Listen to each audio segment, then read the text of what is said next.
I crossed the Bridge of Lions just as the sun began to climb, its reflection scattered across the Matanzas River. The Memorial Day weekend always pulled me toward the cottage on Anastasia Island. That house had been my sanctuary for over 2 decades, a place where the sound of waves steadied my thoughts, and the salty air made me feel alive again. I carried my small bag and the familiar jingling of keys, expecting nothing more than peace.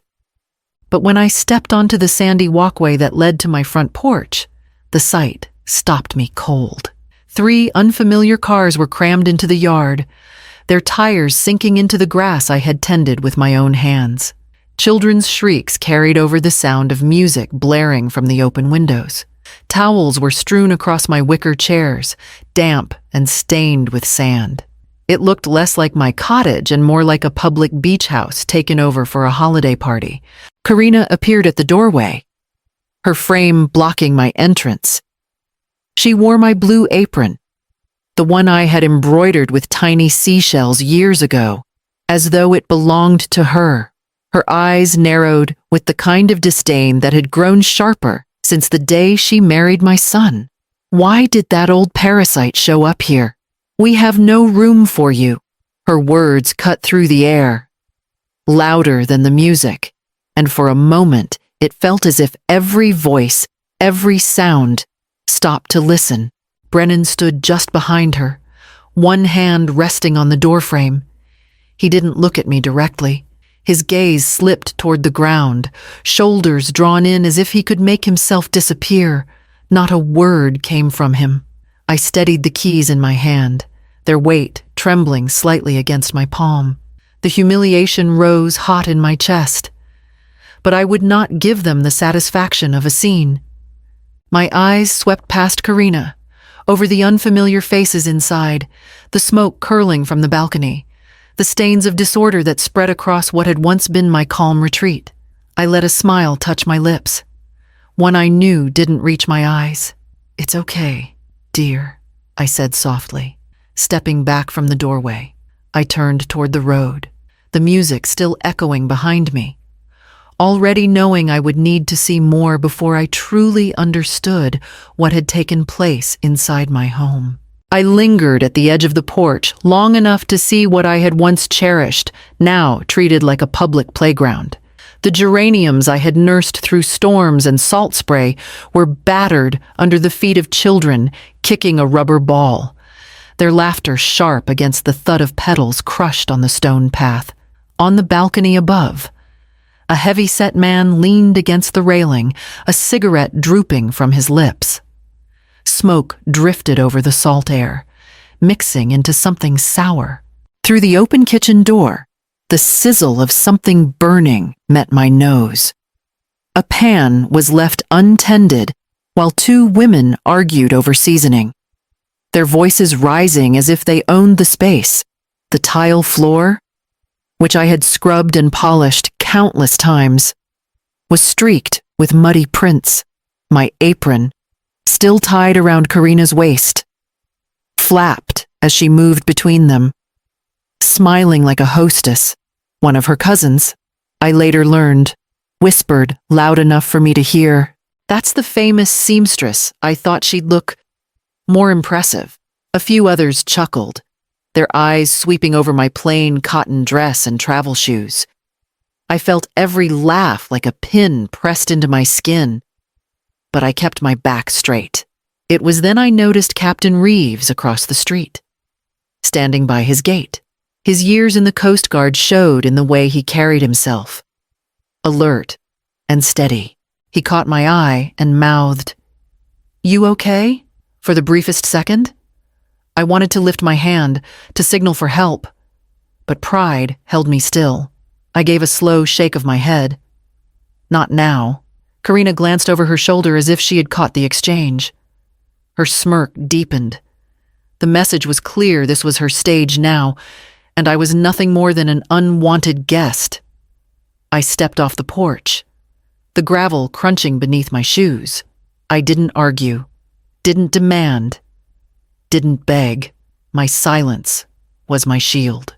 The path back to the main road stretched long, the heat rising off the asphalt as I walked toward town.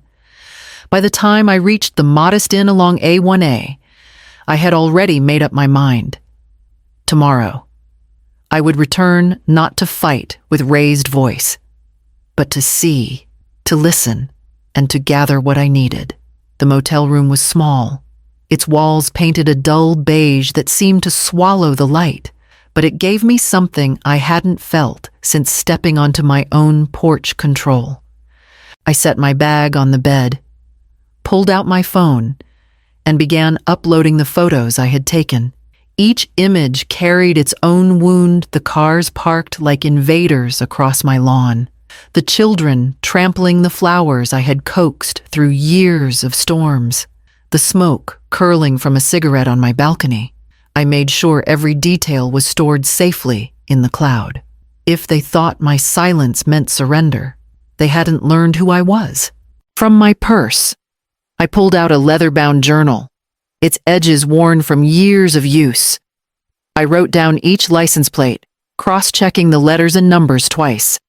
Then I jotted the overheard words, Parasite, ordinary, no room, and the exact time Karina had shouted them. My handwriting pressed hard into the paper, leaving indents even on the next page. Evidence, I reminded myself. Not rage, not tears, evidence. When my hands began to shake, I reached into the pocket of my wallet and drew out a faded Polaroid. The picture showed Brennan at 20. His hair longer than, a streak of paint across his cheek. He stood beside me in the sunlight as we brushed cream-colored stucco onto the cottage's walls. He had smiled at me that day, saying, "Mom, this house is proof we made it." I traced the outline of that younger boy's face with my thumb, wondering how that same boy had grown into a man who stood silent while his wife called me a parasite. I slipped the photo back into the wallet and closed my eyes. The ache in my chest burned. But beneath it, something colder stirred. My smile on the porch had not been a mask of defeat, it was a strategy. They thought I had retreated, but I was only regrouping. At dawn, I would return. I would ask to retrieve a bottle of medicine and perhaps a few clothes. Nothing more. While inside, I would look for what I suspected was already true. Papers, notes, anything to confirm the feeling that this was not a spontaneous invasion, but something carefully arranged. I set my alarm for 5 and placed the journal on the nightstand, my pen resting across the page. I would walk back into that house not as a guest, but as a witness to what was unfolding behind my own doors. When I was 42, the world collapsed around me. My husband's heart gave out in his sleep, and with him went the stability I had relied on. Brennan was just finishing high school, wide-eyed and restless, and I had nothing to fall back on but the skill of my hands. I rented a narrow storefront off St. George Street in downtown St. Augustine, where tourists strolled past with cameras and sun hats. Behind the window display of fabric bolts and lace trim, I worked late into the night, stitching gowns for weddings, hemming uniforms for the parochial school, patching shirts for men who could not afford replacements. Each dollar went into an envelope I labeled Anastasia. That word was more than a place. It was a promise that one day we would have a corner of the world untouched by loss. 2 years later, a hurricane swept the Florida coast. Houses along Anastasia Island stood broken, roofs torn, windows gutted by wind. Where others saw ruin, I saw a chance. I bought a small plot of storm-scarred land, cheap because no one wanted to risk rebuilding so close to the water. I hired a contractor for the frame, but did the rest with my own hands.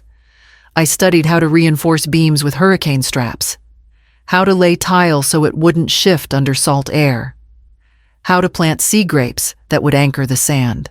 Every weekend, Brennan came with me, carrying buckets of paint, handing me tools, laughing as we argued about where the windows should face.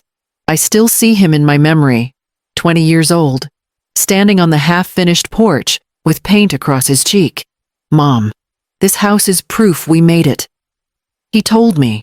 His voice had been proud, full of the certainty only youth can muster. I had believed him then. I had believed in us.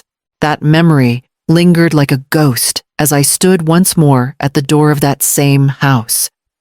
Karina's sister, a woman I barely knew, opened it with irritation. "She said you could get your medicine," she muttered, stepping aside as though she were doing me a favor.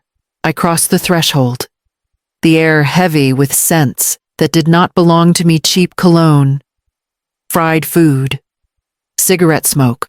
The walls felt close, unfamiliar, stripped of the care I had poured into them. It was as if the house itself no longer recognized me. My footsteps echoed across tile dulled with grime, and I braced myself for what I would find upstairs. I climbed the stairs with a deliberate calm, though my chest tightened with each step. The house no longer sounded like mine. Instead of the familiar creak of wood and the distant hush of waves through open shutters, there was the murmur of unfamiliar voices, the shuffle of careless feet, the faint hum of a television left too loud in the wrong room. When I pushed open the door to my bedroom, the air left my lungs. My clothes were stuffed into black garbage bags, stacked in the corner like donations waiting for a pickup truck.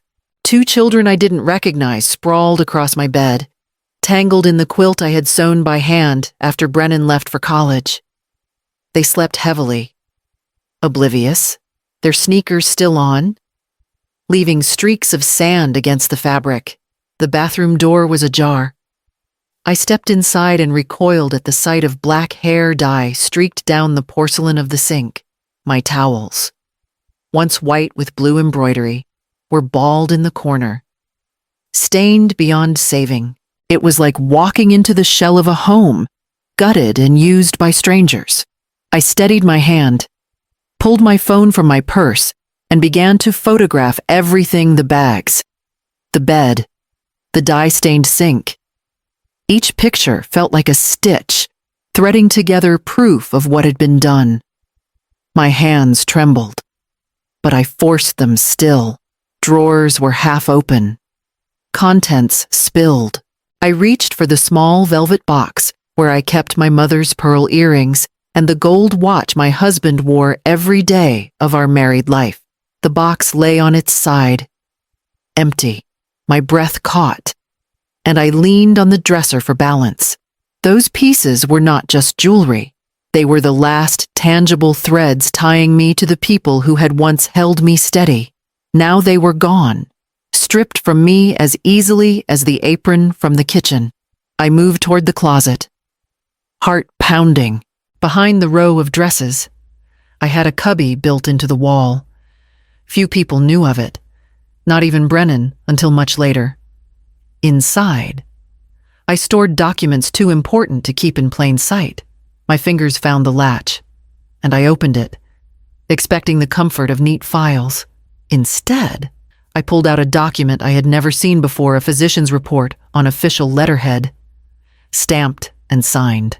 The words blurred for a moment, but I forced myself to focus. It claimed I suffered from diminished capacity, that my age and health rendered me incapable of managing property. A coldness settled in my stomach. I had never been examined by this doctor. I had never signed a release. My name had been twisted into an argument against me. On the vanity counter nearby, a notepad sat open.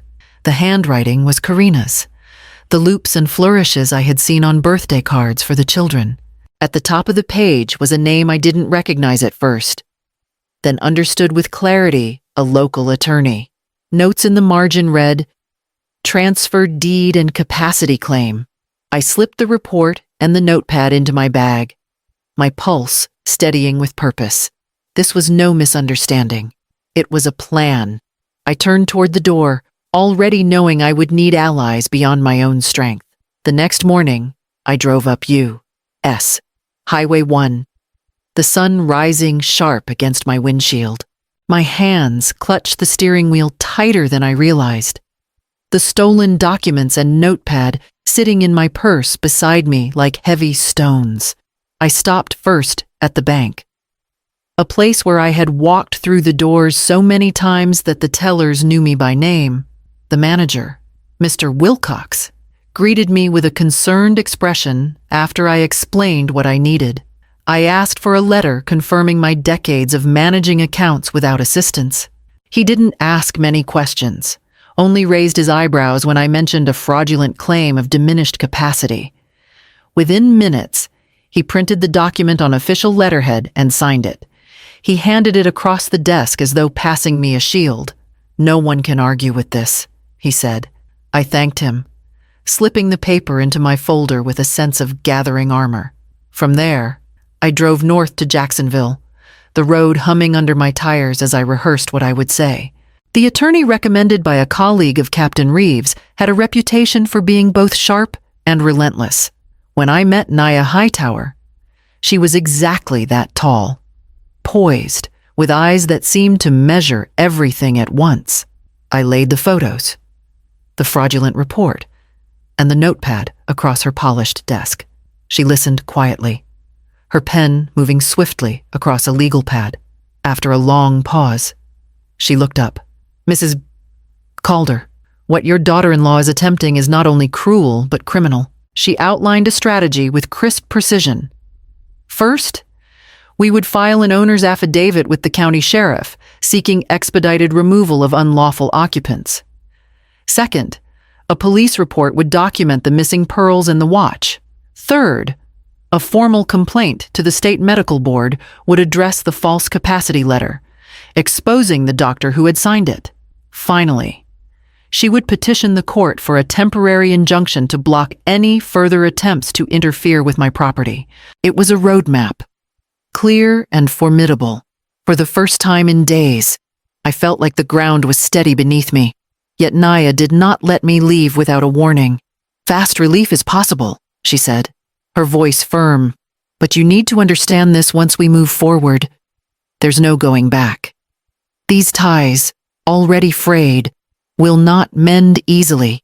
You may recover your home, but you will lose your son's loyalty forever." Her words settled like lead, but I nodded. He chose his side the moment he stayed silent. I signed the retainer agreement, placed my pen carefully back in my bag, and prepared myself for the next step. The law would speak where my voice had been dismissed. Tuesday morning broke hot and heavy, the kind of Florida heat that clings to your skin before the day has even started. I parked behind Naya's car and watched as two deputies stepped out of their cruiser, body cameras blinking red. A locksmith rolled a small case of tools, and the process server carried a folder thick with papers. My stomach tightened, but I steadied myself. Karina was already on the porch when we approached, her voice shrill. "My husband gave me permission," she shouted, pointing at me as if I were the intruder. Children pressed their faces to the window behind her, their eyes wide. Naya moved forward with unshakable calm, handing one deputy the deed with my name clearly stamped across it, followed by recent tax receipts and the sworn affidavit. "Mrs. Calder is the sole legal owner," she said. "These individuals are here without consent." The deputies walked through the house, noting damages and photographing what matched the theft report. In the kitchen, one lifted an empty jewelry box. In the living room, another pointed out broken drawers and scattered mail. Each detail built the case brick by brick. 10 minutes later, Brennan pulled up, his shirt wrinkled, his eyes darting everywhere but toward mine. "Mom," he said, the word thin, as though it belonged to someone else. I pulled the forged physician's report and Karina's notepad from my bag and placed them in his hands. His face drained of color. "She's confused," Karina snapped, gripping his arm. "Tell them she misunderstood." For the first time, Brennan pulled away. Enough. Karina, he muttered, his voice shaking but clear enough for everyone to hear. The deputies did their work with quiet efficiency, instructing Karina's relatives to gather their things. Suitcases thumped down the porch steps, children cried, and neighbors leaned over their fences, whispering. I stood at the gate, steady, as the locksmith replaced the lock and handed me the new keys. The cottage was mine again, though the weight of what it had cost pressed harder than the heat on my shoulders. By the end of the week, the sheriff's office had my theft report on file, and the deputies assured me the investigation was active. Late one evening, Karina's sister appeared at my gate, her face pale and drawn. Without a word, she pressed a small velvet pouch into my hand. Inside were my mother's pearls, returned as if secrecy could erase the theft. I thanked her, though not for the favor, only for restoring what should never have been taken. The clinic inquiry began almost immediately after Naya filed the complaint. The medical board requested my statement, and I provided every detail the false report. The signature of a doctor I had never met, the clear attempt to label me incompetent. Knowing the system was looking into it gave me a steadier breath. Though I knew the process would be long, Brennan came alone 2 days later. He stood at the foot of the porch, hands jammed into his pockets, eyes darting between me and the ground. Mom, we can work this out. No lawyers, no police, just family. His voice cracked on the word family. I listened, then told him the truth. Family was not defined by blood alone, but by care, respect, and responsibility. He had chosen silence when his voice mattered most. I would not undo the steps already taken. I explained that the cottage was now placed in a trust, with its future belonging to a scholarship fund and a sea turtle rescue program. His shoulders slumped, and he left without another word. The days that followed were filled with repairs, new locks, cameras along the eaves, hurricane shutters fitted tight against the salt wind. Captain Reeves helped me replant the geraniums, his steady hands pushing soil back into place as if to remind me that roots can be set again. The house stood quieter now, not as it once was, but stronger, defined by clear lines no one could cross. I sat on the porch each evening, certain of one truth: I had paid dearly for peace. But peace earned through boundaries was the only kind that lasted. Evenings on Anastasia Island carry their own rhythm. I sat on the deck as the sky dimmed to a soft violet. Pelicans gliding low across the Matanzas Inlet, their wings just grazing the water. The air smelled of salt and seagrass, clean again, the way it had when I first built this place. A letter arrived that morning, Brennan's handwriting uneven across the envelope. I opened it slowly, reading the words twice to be sure of them. He apologized for how it looked, as if the betrayal were only a matter of appearances. There was no mention of the forged documents. The silence that cut deeper than Karina's insults. Or the stolen heirlooms. His words reached for absolution without ever touching truth. I folded the letter and placed it in the drawer by my chair. I had no answer to give. The porch light glowed beside me, casting a warm circle across the deck. I left it on each night now, not as a beacon for anyone else, but as a promise to myself. It shone over the geraniums I had replanted, over the shutters reinforced against storms, over the walls that carried the weight of my labor and loss. I leaned back, letting the sound of the tide fill the silence. The water moved with certainty, retreating only to return again. Steady as breath, strength could be that way too quiet. Constant, unshaken by the noise around it. Never mistake age for weakness. Quiet is a choice, not surrender. And tomorrow, when the tide came in again, it would not wash away what I had endured. It would bring back only what was deserved, whether regret or respect.